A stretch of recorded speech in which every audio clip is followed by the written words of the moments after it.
My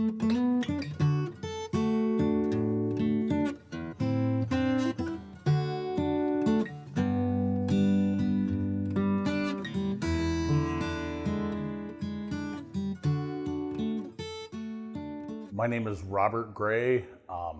Everybody calls me Fred.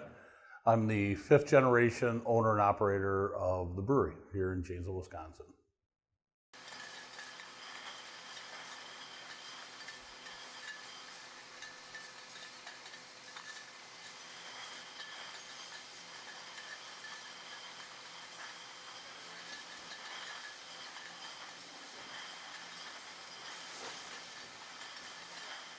Gray started in 1856 here in Janesville. It was started by my great-great-grandfather and his brother, Joshua C. Gray and William Henry. They were part of 5 Irish brothers. They came over from Ireland in the mid-1840s and settled here in south central Wisconsin. Joshua and William Henry opened the original brewery it was incorporated on April 9th, 1856, and we're still here today. Our largest selling beer is our oatmeal stout, but our biggest transitional beer would be our honey ale. And the honey ale is a couple of unique features about the honey ale. It was the first commercially brewed honey beer in the Midwest. And the fact that it's actually a honey beer. The honey's not a flavoring agent, it's actually fermentable sugar. Sourced locally, just outside of Janesville. The consistency is good, but it's always a challenge. Year to year, there's differences in protein content, sugar content, moisture content within the honey, and we need to account for that in the brewing process. Our hops all come from the Pacific Northwest. It's the best growing area. Our grains are primarily bought from a maltster in Wisconsin.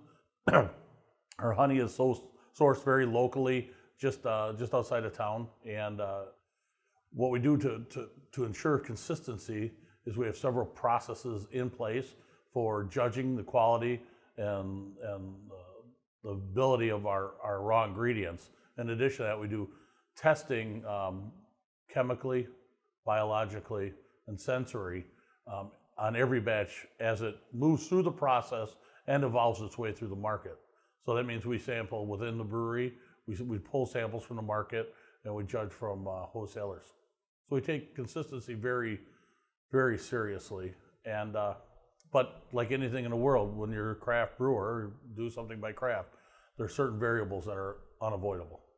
At the brewery, we don't spend a lot of time and effort marketing. If you look at the kind of the lineage of our beer since we started in '93, we started out just calling our beers like we do now, honey ale, oatmeal stout. It just talk about the flavor. It wasn't until the last 10 years that we started putting more adjectives involved with the names and to try to give them more of a personality. I think the best marketing we have is really our consumers and the ground, kind of the grassroots feel. My first objective is to continue to run the business in a way that it's viable for the future.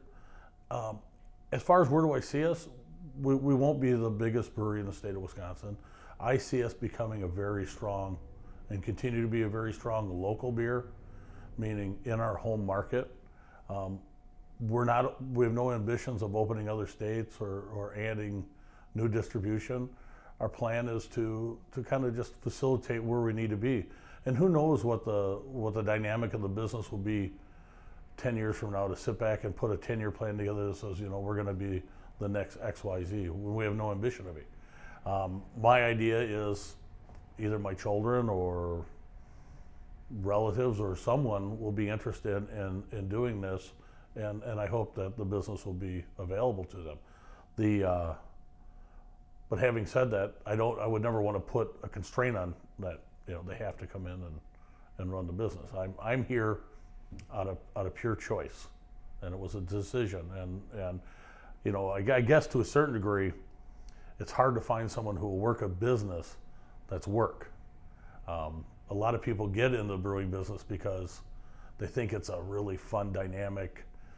I love to brew, I love drinking beer, I get to sit around, drink beer all day, and then after they get into it for 5 or 10 years, they realize that you're scrubbing tanks and you're digging mashes, and there's a lot of sweat equity, and while the monetary returns are not what everybody envisions them to be, the personal gratification is phenomenal. I mean, I literally love what I do.